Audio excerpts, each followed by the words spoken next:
I don't have to make any compensations. I don't have to make any compensation. I don't have to make any compensation. I don't have to make any compensations when I don't have to make any compensations when I got the arm like this. There is no such thing as a golf swing without compensations. Every golf swing that's ever existed, including yours, has compensations. So let's find out where this went wrong. You asked for it about the right-sided swing, so let's take a look at it straight from the master himself, Gary Edwin. But first, a quick context. I don't believe in swing methods. I've done multiple videos on this subject on over the 100 named systems out there, and they all promise the same results. They disagree with each other and sell you certainty like some sort of religion. The swing is a universal cause and effect. No one owns a principle. And today we're going to watch two videos from Gary Edwin's channel, evaluate the actual cause and effect, and see whether real swings follow the step-by-step guidance and who this might or might not help. And as always, this is my opinion as a PGA Master Professional who's taught everyday golfers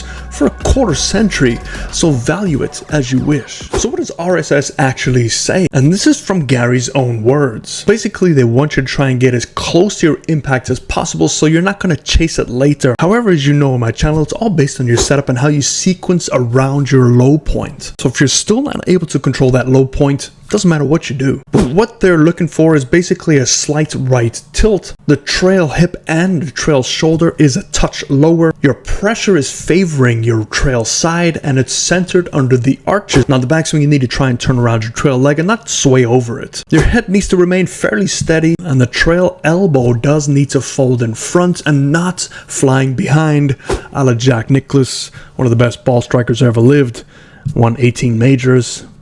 And your pressure needs to stay inside your trail foot. Now when you transition, you must rotate and not slide because you have already predetermined your impact at your setup. Now when you rotate, this will also take care of your pressure shift. And this is a key one, as your trail hip needs to stay back as your trail shoulder works its way down. And we're going to take a look at a couple videos explaining this. And as a result, the club should shallow from the pivot, not from a hand dump.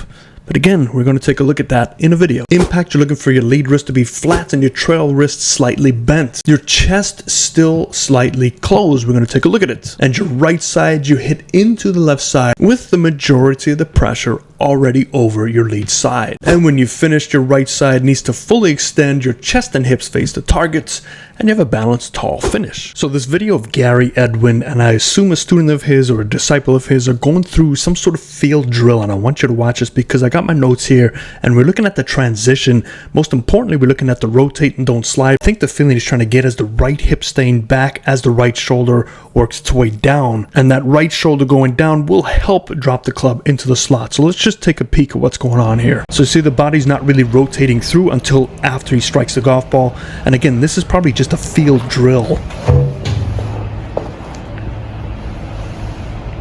because typically, as you know, field isn't real.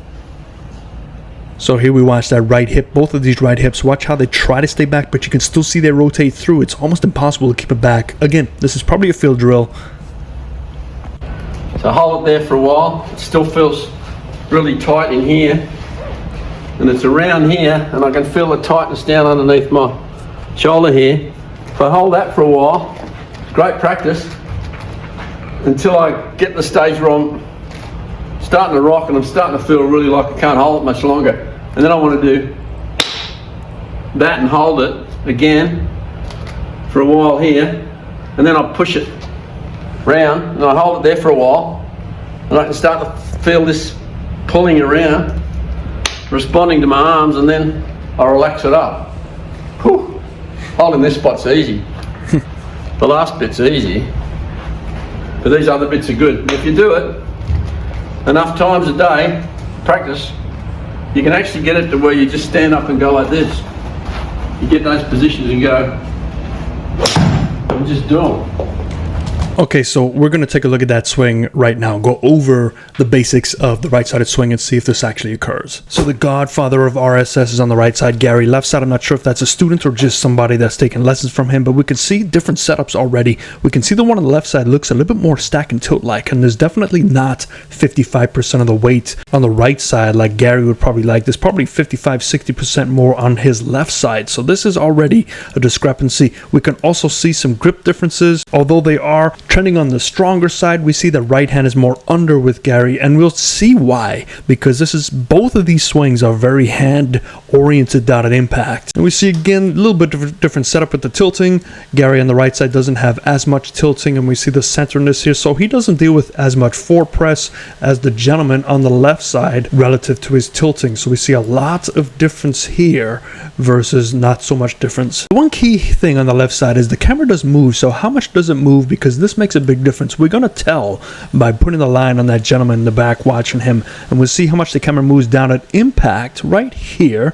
So we're gonna draw another line, and this is a good eyeball for us to look at. So we're gonna go back to the beginning because there's something very important here. Let's do this in Barney Purple.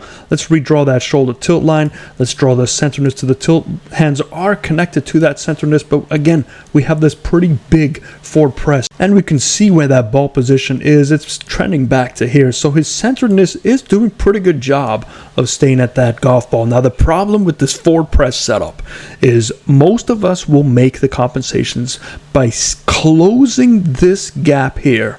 So in between those two lines, we're going to draw another X. Now let's go down into impact, and we'll say, well, you know what, Tony, he didn't close any gap down at all. He looks pretty good. But remember, the camera did shift right at impact here. So the difference between these two lines is actually pretty close to these two lines. So he did, in fact, move his body over because the camera followed him moving it over. Now the problem with that is once you've moved it over, it's also going to shift your ball position back because your whole body's moved over even further back. So if we look at where he is now, look at where his ball position will be at impact. It's going to be on the right side. So we delete these lines and we take a look at his hands. Watch the hand action right as he gets down into impact. We see the rotation. He's definitely rotating more with the lower body than Gary on the right side. Look at Gary. He's staying pretty good. But because that ball position shifted relative to him because he had to close that gap down, watch the hands. Hands are holding on to a pretty good lag here. And 2 frames, they're already throwing. So you can see the right hand is thrown. Typically more rotation-based players that do have more turn with the hips on the way back and the way through, we see that club shaft just working its way through parallel. And how much are the hands really disconnected? Well, if you take a look at the shoulder tilt here, there's the center of his shoulder tilt. Look how far back they are of that center. I'm not saying you need to get to that center, but the more you can turn and tilt your shoulders under, the closer those hands get to that center. And you can see right as you keep going to the next frame, the club has already moved well past. So let's take a look at Gary. So the one thing I have to question Gary on is this open club face, and I believe it's open because he's got a stronger grip, but he gets those hands more involved. Let's take a look at his top position. He does a much better job with the hips. So watch the hips. The hips actually do try and stay there pretty good while his right shoulder drops it down. So that right shoulder dropping is pushing those hands out in front to get to that impact position that he is trying to set before he starts the swing. However, watch the hands. Look at the hands. Look at that right hand. The right hand is really involved. Now all of a sudden, timing is of the essence. And we see how much those hands are involved. The club shaft is here. They're at the golf ball. We get down to impact. They're already working through. So look at that. The club shaft is completely off the right shoulder. Next frame, it is already at parallel. And the shoulder tilt has caught up to the hands, which is good. Look how much the hands have to be involved there. So who might this actually work for and who might it not work for? The right-sided swing tends to help golfers who get too busy with their bodies. Those players who sway off the ball, maybe over-rotate the hips, or constantly fight inconsistent contact. In other words, it focuses on predictable curvature more than raw distance. Now, the RSS can feel like a seatbelt to some, so this might be good for somebody with limited hip mobility or some back sensitivity. activity, and field players who like the cue of delivering the club with the trail side. But where it can be tricky is for speed chasers and powerful lower body athletes. If your engine is ground force and rotation, quieting the lower body too much can actually govern your speed and lead to blocks or held off releases. Players who already swing very compact or those who fight early releases may find the RSS feels a little tight and encourages a little bit too much handle drag. So with anything out there, you have to be very careful of who this applies to, as there might be the needle in the haystack with over 100 swing methods out there, or you can learn how to diagnose your own golf swing through cause and effect based on your ability, your lifestyle, and unfortunately, your talent, because talent drives every golf swing. That's basically it. And every golf swing that's ever existed at the highest level is all compensations. They're all different. So just be careful who you listen to and what you apply to yourself. Hope that helps you. I'll see you next time. Fairways and Greens.